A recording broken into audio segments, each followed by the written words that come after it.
Quem é o Espírito Santo de verdade e o que ele está fazendo ao seu lado, neste exato segundo, enquanto você ouve esta mensagem?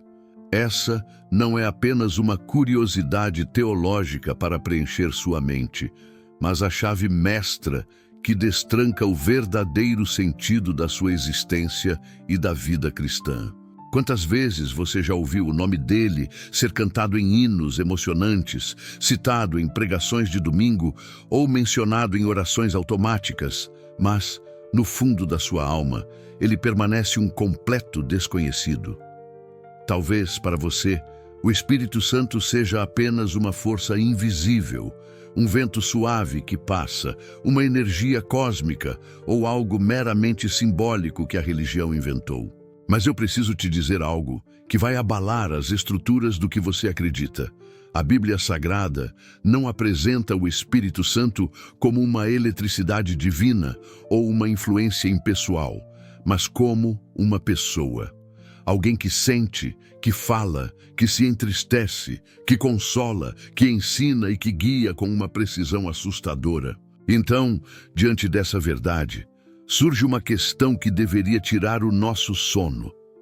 Por que Jesus Cristo, o Filho de Deus, disse aos seus discípulos que seria melhor que ele fosse embora para que o Consolador viesse? Isso não soa como uma loucura aos nossos ouvidos humanos? Quem, em sã consciência, trocaria a presença física, tangível e visível do Messias, aquele que acalmou tempestades e ressuscitou mortos, por algo que não podemos ver? Que segredo profundo e misterioso existe por trás dessa promessa que mudou a história da humanidade? E mais, onde ele está agora? Será que ele habita em um trono distante no céu, apenas observando o caos da terra? Ou ele mora, de fato, dentro de você? E se isso for verdade, por que tantas pessoas vivem vidas vazias, secas e desesperadas, sem perceber essa presença gloriosa? Antes de mergulharmos no agora, precisamos voltar ao princípio de tudo, antes mesmo que o tempo fosse contado. Quando o Espírito Santo apareceu pela primeira vez na história do universo, será que ele surgiu apenas no dia de Pentecostes, como muitos pensam? Ou ele já estava lá quando tudo era silêncio? No livro de Gênesis, capítulo 1, versículo 2, lemos que a terra era sem forma e vazia, e havia trevas sobre a face do abismo, mas o Espírito de Deus se movia sobre a face das águas. O que isso significa? Como alguém pode se mover com propósito antes mesmo que a humanidade existisse? Essas perguntas não servem apenas para satisfazer o intelecto. Elas têm o poder de transformar radicalmente a forma como você enxerga Deus, sua fé e seus problemas. Porque se você entender quem é o Espírito Santo e o que ele deseja fazer por você todos os dias, nada, absolutamente nada, será como antes. Prepare o seu coração, pois você está prestes a conhecer aquele que Jesus chamou de Consolador, aquele que não quer apenas visitar o seu culto, mas fazer morada eterna dentro do seu ser. O Espírito Santo, antes da criação, já existia em toda a sua glória e majestade. Antes que o primeiro raio de luz cortasse a escuridão profunda do universo, antes que as galáxias fossem formadas ou que a Terra ganhasse seus contornos, ele já estava lá. É fundamental que você compreenda isso. Ele não apareceu de repente no livro de Atos, capítulo 2, nem foi uma criação tardia de Deus para auxiliar a igreja. Ele sempre existiu, desde a eternidade passada, em perfeita comunhão com o Pai e o Filho. Mas você já parou para meditar no peso do que significa ele existir desde o princípio, pairando sobre o caos? A Bíblia descreve um cenário de desolação em Gênesis. A terra sem forma, vazia, coberta de trevas. E ali, naquele ambiente inóspito, o Espírito de Deus se movia. A palavra original sugere algo como uma ave chocando seus ovos, incubando vida, preparando o ambiente para uma explosão de criação. Por que ele se movia sobre as águas antes de qualquer vida existir? Será que ele estava apenas assistindo passivamente? Não. Ele estava preparando a atmosfera para a palavra de Deus ser liberada. Isso nos ensina algo tremendo sobre a sua própria vida hoje. Talvez você sinta que sua vida está como a terra em Gênesis, sem forma, vazia e cheia de escuridão. Mas saiba que, assim como no princípio, o Espírito Santo está pairando sobre o caos da sua história, não para julgar a bagunça, mas aguardando o momento de gerar vida onde só existe morte. Quando Deus disse em Gênesis, capítulo 1, versículo 26, façamos o homem à nossa imagem e semelhança, com quem ele estava conversando, esse plural, façamos, revela a Trindade em conselho e o Espírito Santo estava lá, participando ativamente do desenho do seu DNA, da estrutura da sua alma. No entanto, isso nos leva a um mistério ainda maior. Se ele já existia e era tão poderoso, por quê? Durante milhares de anos no Antigo Testamento, ele não habitava permanentemente dentro dos homens. Ele vinha sobre Sansão e dava força, vinha sobre Davi e dava inspiração, vinha sobre os profetas e dava a palavra, mas depois ele podia se retirar.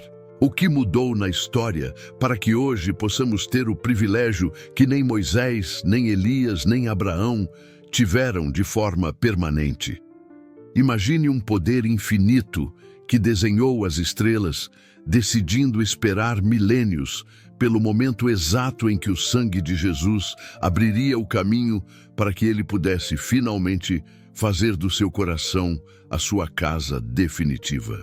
A resposta para essa espera revela um segredo profundo do amor de Deus, um plano arquitetado para resgatar a humanidade não de fora para dentro, mas de dentro para fora. Se o Espírito Santo já estava na criação, organizando o caos, será que ele não está, agora mesmo, cercando você, preparando um milagre que seus olhos ainda não conseguem ver? Quem é o Espírito Santo de verdade, afinal? É uma pessoa ou apenas uma força mística? Se alguém te parasse na rua hoje e perguntasse quem é ele, o que você responderia com convicção? Muitos diriam automaticamente, é a presença de Deus. Outros diriam que é uma sensação boa que temos quando cantamos um louvor, ou uma energia que nos faz chorar. Mas será que isso é tudo?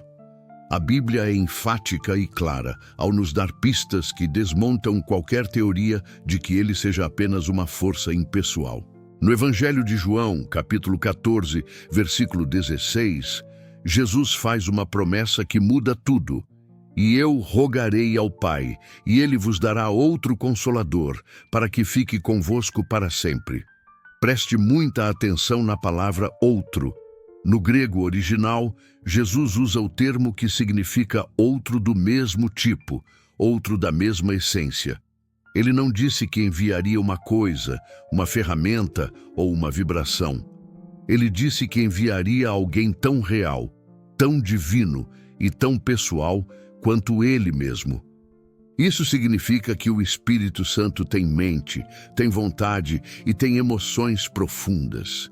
Se ele fosse apenas uma energia, como a eletricidade, você não poderia se relacionar com ele, apenas usá-lo. Mas você não usa o Espírito Santo. É ele quem deve usar você. Se ele é uma pessoa, isso explica por que tantos o tratam de forma errada e, consequentemente, vivem uma vida espiritual frustrada. Muitos só se lembram dele quando querem poder, quando precisam de um milagre urgente ou de um dom espiritual para aparecerem diante dos outros.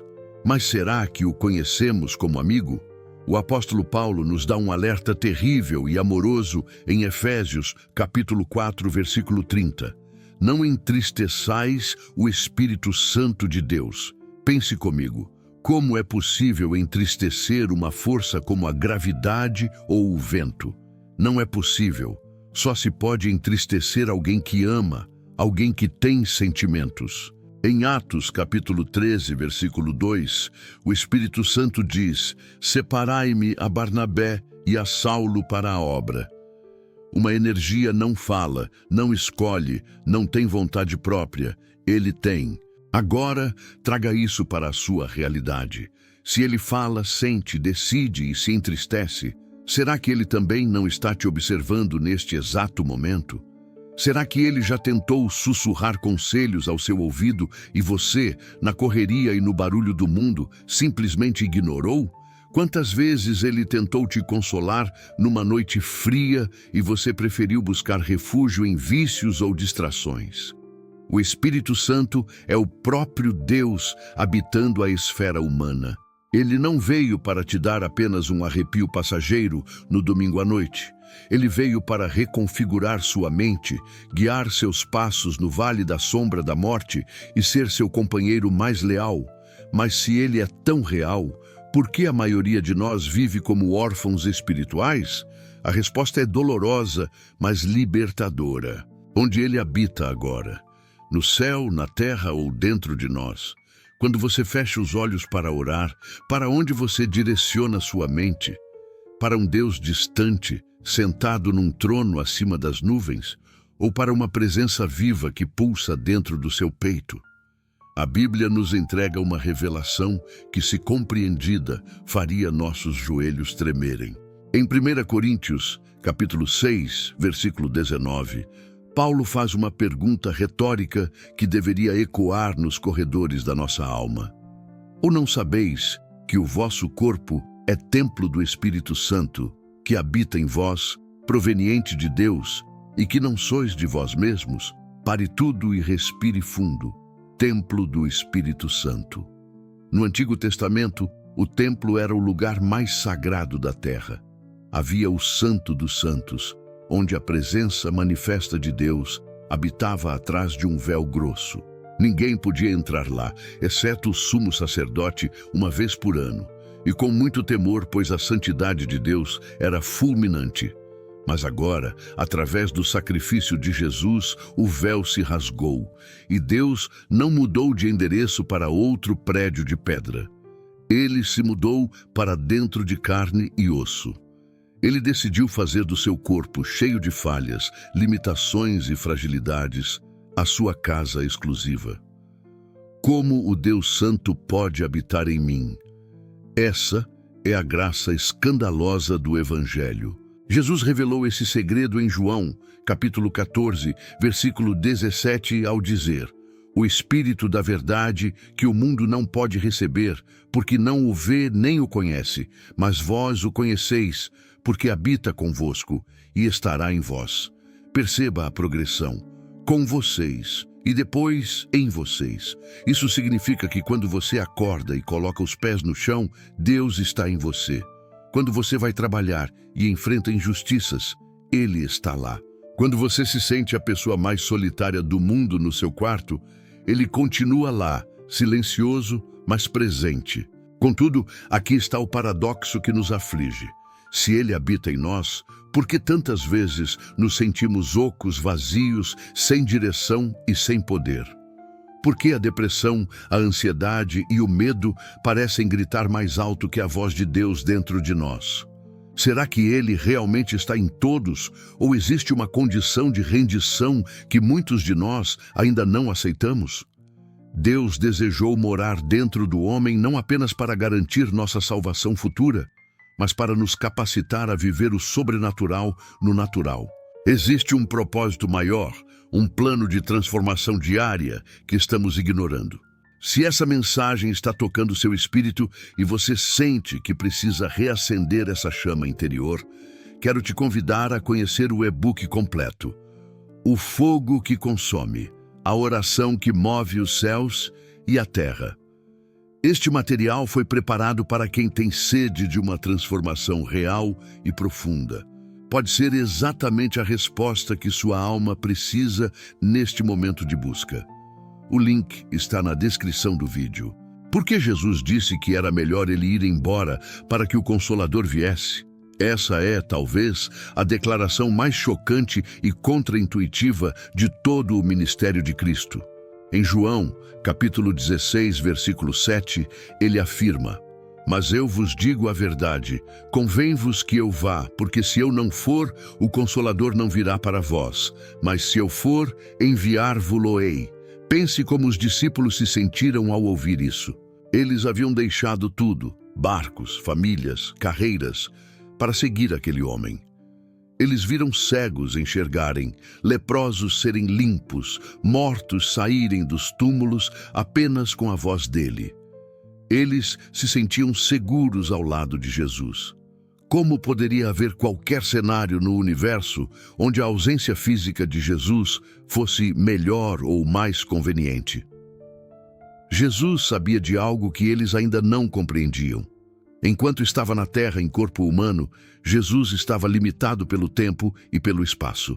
Se ele estivesse na Galileia, não poderia estar em Jerusalém ao mesmo tempo. Se estivesse conversando com Pedro, não poderia estar consolando Tomé em outro lugar. Mas o Espírito Santo não tem corpo físico. Ele é onipresente. Jesus sabia que, ao enviar o Espírito, ele não estaria apenas com eles, mas em eles. E não apenas com um grupo seleto em Israel, mas com milhões de crentes espalhados pela China, pelo Brasil, pela África, simultaneamente. A saída de Jesus abriu as comportas para a universalização da presença de Deus. Sem a ida de Jesus, você nunca teria o Espírito Santo habitando em você hoje. Você dependeria de relatos de terceiros, de viagens distantes para tentar tocar em Deus. Mas agora o acesso é imediato. E mais, o Espírito Santo não veio como um prêmio de consolação para preencher a saudade de Jesus. Ele veio para nos equipar com poder. Jesus disse em João, capítulo 14, versículo 12, que faríamos obras maiores do que as dele. Como isso é possível? Pela multiplicação da sua presença através do Espírito Santo na vida de cada crente. No entanto, a pergunta persiste. Por que ele é chamado de Consolador, ou Paracletos no grego? Essa palavra significa aquele que é chamado para estar ao lado, um advogado, um ajudador, um fortalecedor. Será que ele é chamado assim apenas para enxugar nossas lágrimas quando a vida bate forte? Ou existe uma força guerreira por trás desse título? O Espírito Santo é aquele que nos defende das acusações do inimigo e das nossas próprias culpas.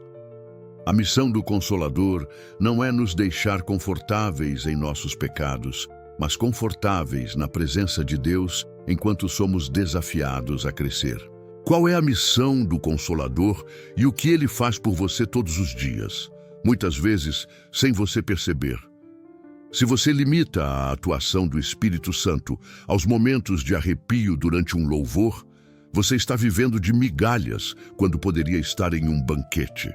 A missão dele é integral, constante e vital para sua sobrevivência espiritual e emocional.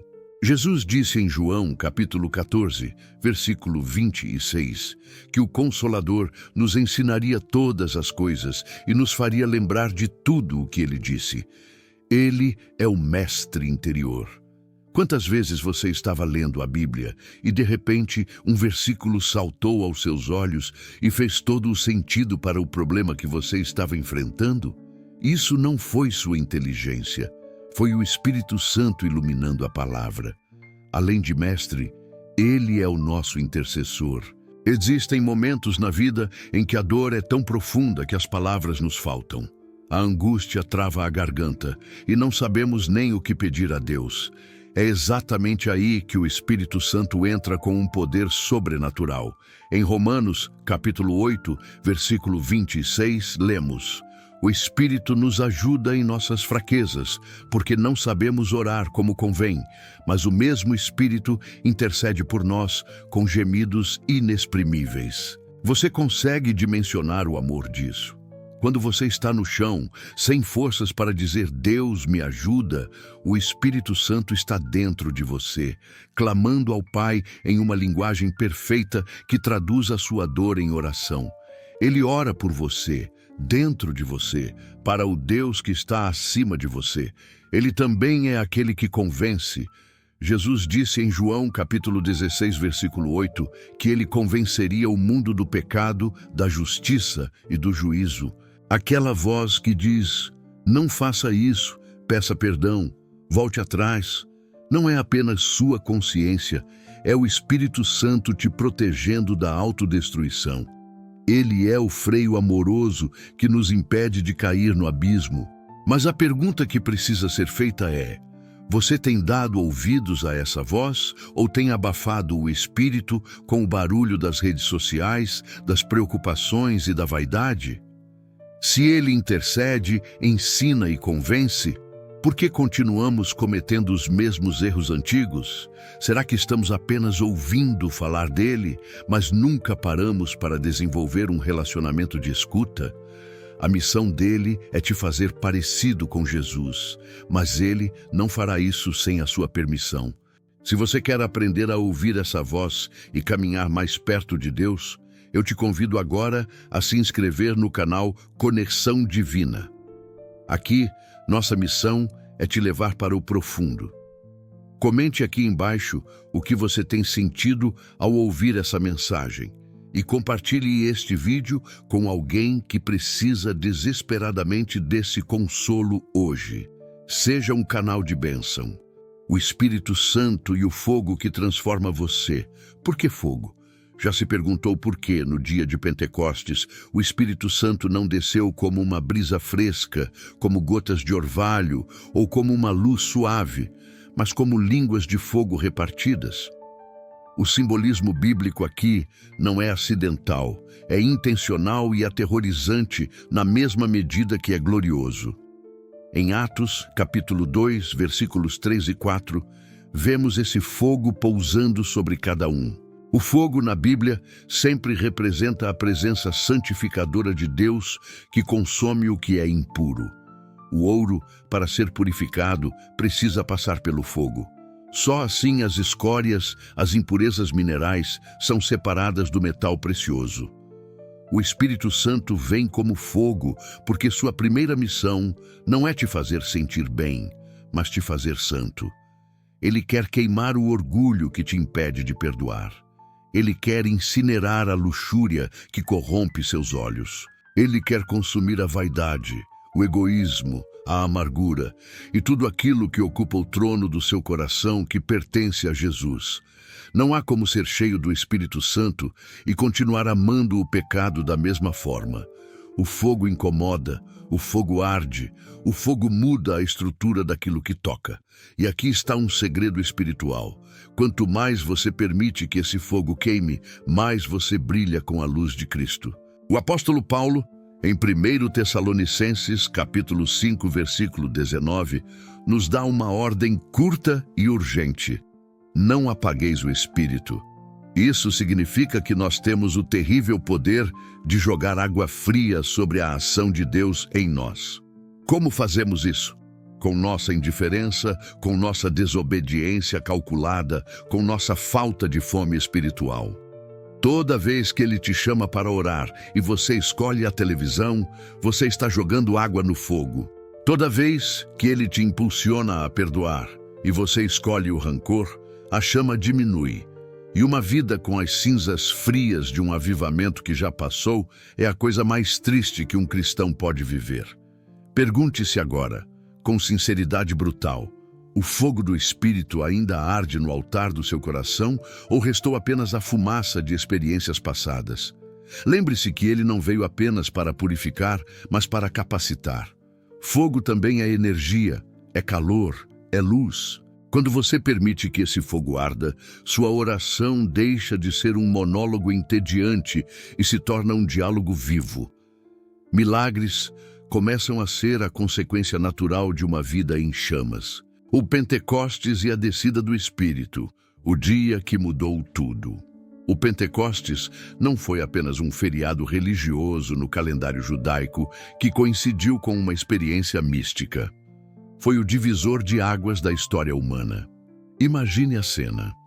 Os discípulos estavam reunidos, trancados, provavelmente com medo de serem os próximos a serem crucificados. Eram homens comuns, cheios de falhas, pescadores indoutos, ex-cobradores de impostos, pessoas que haviam fugido quando Jesus foi preso. E, de repente, sem aviso prévio, um som como de um vento veemente e impetuoso encheu a casa. O cumprimento da promessa chegou com estrondo. Por que Deus escolheu se manifestar assim? Para mostrar que o reino de Deus não vem com a força humana, mas com a invasão do céu na terra. O Pentecostes nos ensina que o Espírito Santo não é passivo. Ele é invasivo no melhor sentido da palavra. Ele entra e muda a atmosfera, muda o clima, muda as pessoas. Aqueles homens medrosos saíram daquele lugar como leões. Pedro, que dias antes havia negado conhecer Jesus diante de uma simples criada, levantou-se diante de uma multidão de milhares e pregou com tanta autoridade que 3.000 almas se renderam naquele mesmo dia. O que mudou em Pedro? A teologia dele era a mesma, a aparência era a mesma, mas agora ele tinha o revestimento de poder, a dinamis de Deus, a dinamite espiritual habitando nele. Isso revela uma verdade que precisamos resgatar urgentemente. Sem o Espírito Santo, a igreja é apenas um clube social e o cristão é apenas uma pessoa religiosa tentando ser moralmente boa. Mas, com o Espírito Santo, o ordinário se torna extraordinário.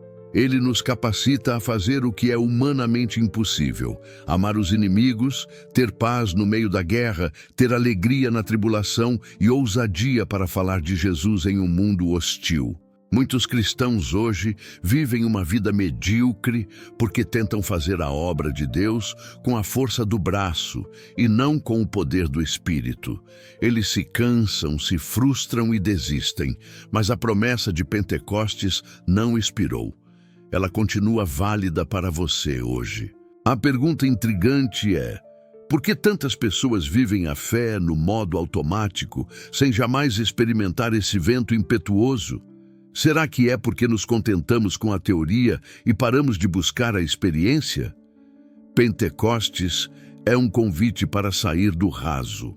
Você está disposto a ser invadido por esse poder, mesmo que isso custe o seu controle e a sua reputação? Como ele atua hoje na vida do crente e o que nos impede de vê-lo?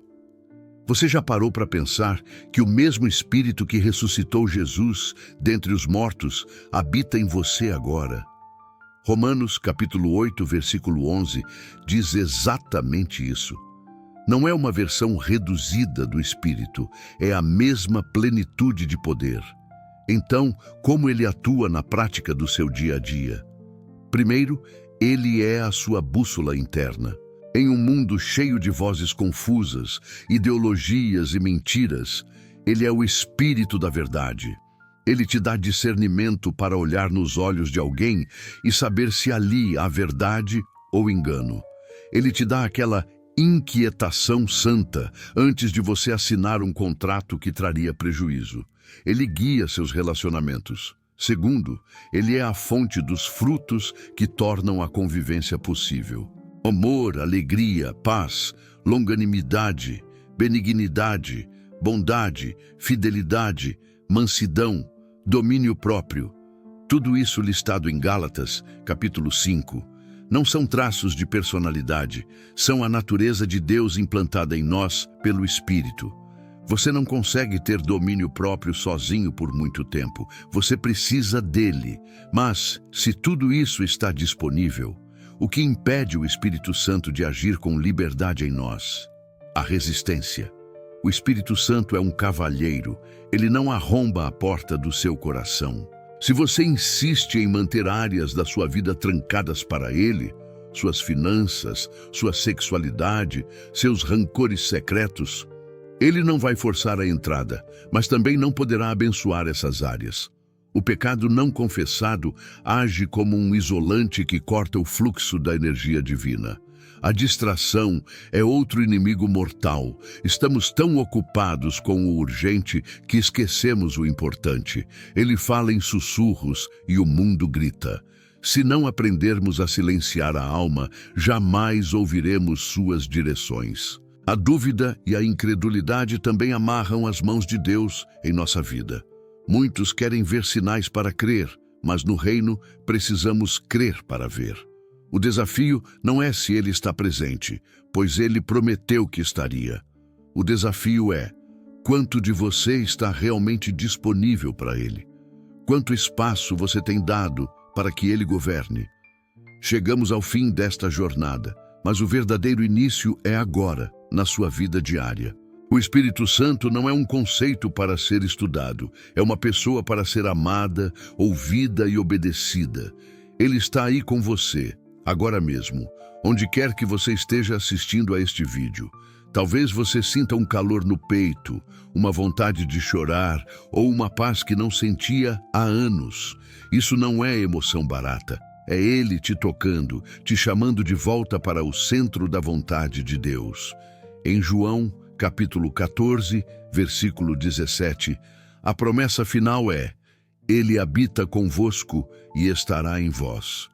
Você nunca mais estará sozinho. Nos dias de luto, Ele será seu colo. Nos dias de guerra, Ele será sua força. Nos dias de confusão, Ele será sua sabedoria. O Espírito Santo transforma o comum em divino. Ele quer usar a sua boca para profetizar vida, as suas mãos para curar, o seu abraço para transmitir o amor do Pai. Mas para isso, você precisa se entregar. Pare de tentar viver a vida cristã no seu próprio esforço. É cansativo e impossível. Diga sim ao Espírito Santo hoje. Convide-o para assumir o controle de cada detalhe, desde a hora que você acorda até a hora que vai dormir. Permita que Ele queime o que precisa ser queimado e que Ele avive o que precisa viver. Essa é a diferença entre ter uma religião e ter vida. Que o amor de Deus e a comunhão do Espírito Santo sejam com você. Até o próximo vídeo.